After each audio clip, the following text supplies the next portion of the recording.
Just let me hear some of that rock and roll music.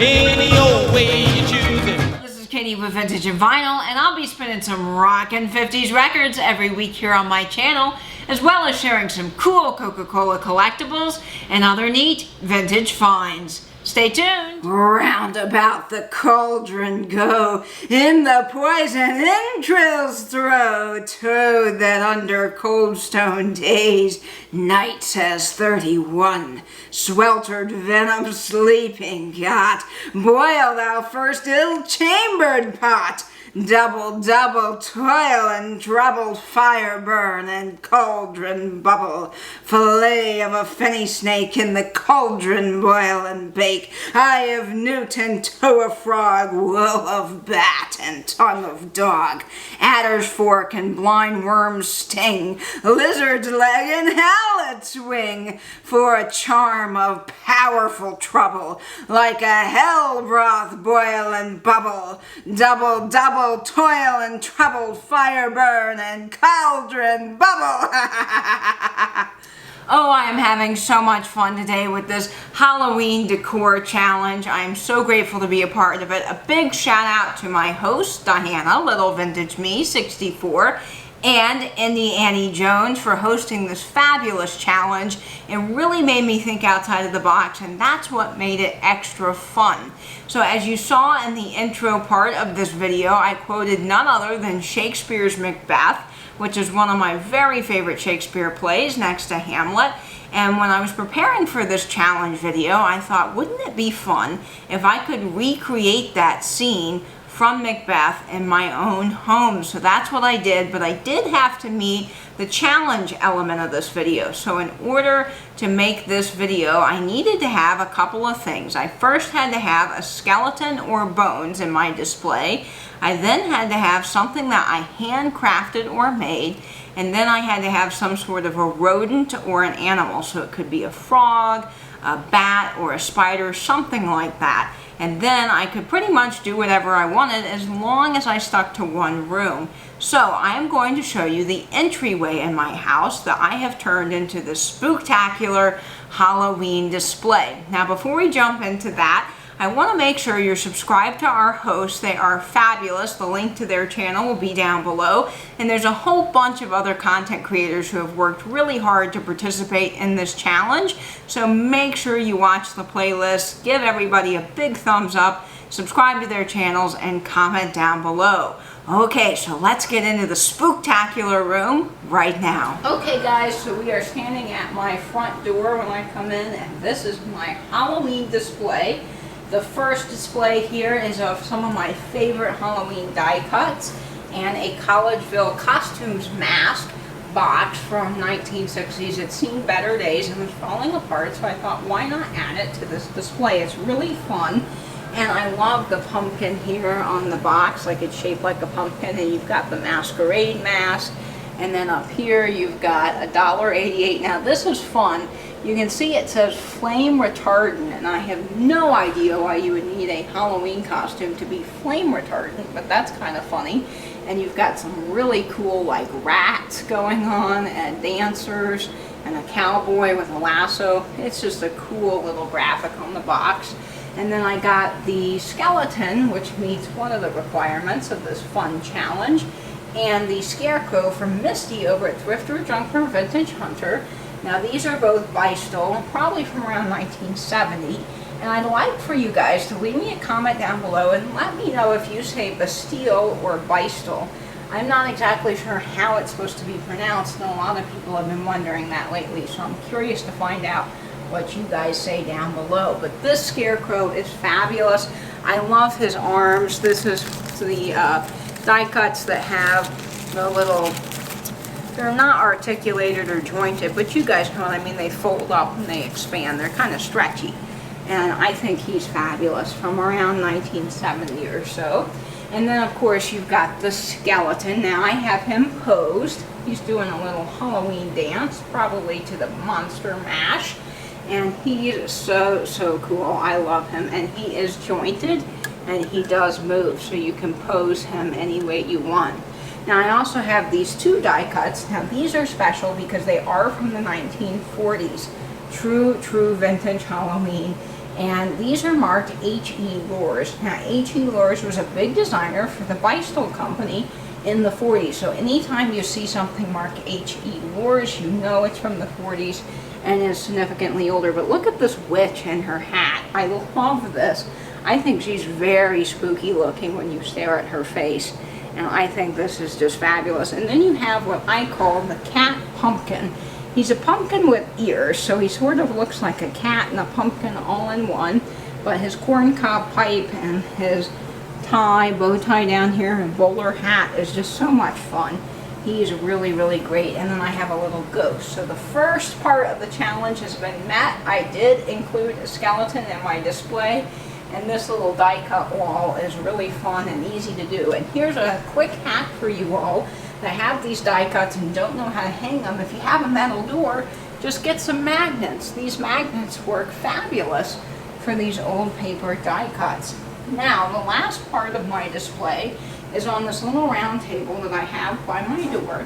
And this is what I decided to create in a theme. I thought, well, let me make it Macbeth themed, because I love Macbeth, and I thought, oh, this will just be so much fun. So I used a variety of elements to create this fun display here.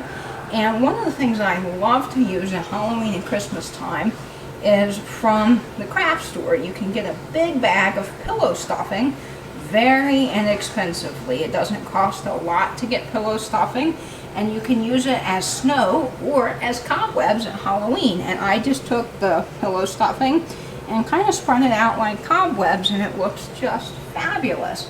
So it's a very inexpensive hack for that.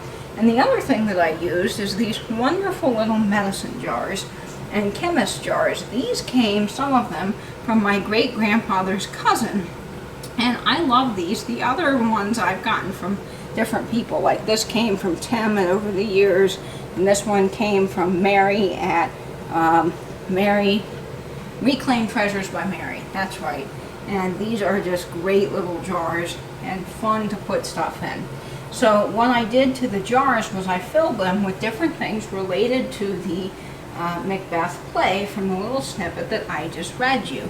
So this one has Eye of Newt, and all I did was fill it with water, and then I put some sesame seeds in there and made little like tiny Eye of Newts. And I think this is fun. And I've made all of the labels myself. Now I use just a piece of paper, and one of the things you can do is use a lighter to make the edges look burnt and old. Of course, when you do this, you want to be careful. You don't want your whole house catching on fire. So you just want to take the lighter very smooth and gently across the edge and make this kind of fire burnt, old, worn edge. And then after that, I took the labels and smeared them through the ash that was on my work surface and kind of made it look a little older. The other thing you can do to antique paper, and I didn't do this, but maybe I will one day when I do another Halloween display like this, is you can use tea bags to make the paper look old. So you can do tea bags, let them sit overnight, and it makes the paper brown and crinkle and get that really old look.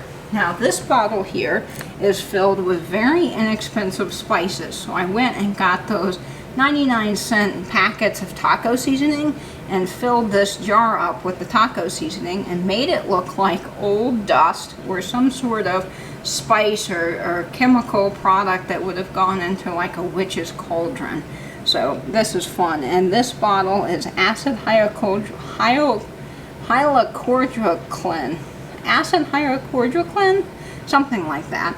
But this is a great old bottle and perfect for that. And then of course the taco seasoning is orange, so it just works beautifully for Halloween. Now this next bottle is really fun. I love doing this. Now I made the edges kind of look like they were coming up from the glass on purpose, and you don't have to tape the edges down if you want that effect. But what I did was I took food coloring and filled the water with food coloring. And then I put chunks of bread, so I got the end of the bread loaf because that's my least favorite. And I took a couple of pieces of bread and made cat liver, and then I made the label for it. So this is cat liver, and we've got this kind of disgusting looking liquid in it, but perfect for Halloween. This jar is fun. So I got bat and worm parts in here, and I just took a variety of inexpensive spices from like Walmart. You can get the big like savor packs, and I poured some of that in. So we've got some parsley, some oregano, and then I've mixed it with turmeric to kind of create little flecks. And I added also some chili flakes to kind of make like dark spots, like maybe it was part of a bat wing or something like that. You can be as creative as you want with these and really fill them with anything. Now the next jar is one I thought was fun because I love candy corn, so of course I had to fill a jar with candy corn. And this is dust of old and corn parts, and we have candy corn. Now if you are going to put something like candy corn in these old jars, I wouldn't eat it afterwards. I'm going to go ahead and just say that because I don't know what was previously in them, and even if you wash them well, I just would be cautious of that. Now I did use a flour frog, say that 5 times fast, that is very hard. I used a flour frog in my display to display a recipe card, and I took an old recipe card I had lying around and I burnt it with the lighter, and I smeared it through the ash and then put some red lipstick on it to make blood stains. And this is part of the recipe that we read in Shakespeare's Macbeth. So this is Eye of Newt, 3 cups of hell broth, 1½ cups of wool of bat, 1 owlet's wing, 1 dog tongue, 1 lizard's leg, 1 adder's fork, and blind worm's sting. So I added that to the flour frog here, and then you kind of have your little tinctures that you could put in the cauldron and create your recipe. Now we had to have some sort of a vermin kind of a thing going on in our display, and I never thought that this would be hard, but it was really hard for me to come up with something. So I thought, after many trial and error periods of saying, well, I don't know that I like that there, I finally landed on this fabulous rat. I think he looks great on the candy jar, and honestly he'll probably keep me from eating all this candy because I'll be deterred with him sitting on top. I won't want to go in and get some of my favorite candy that's in the jar there.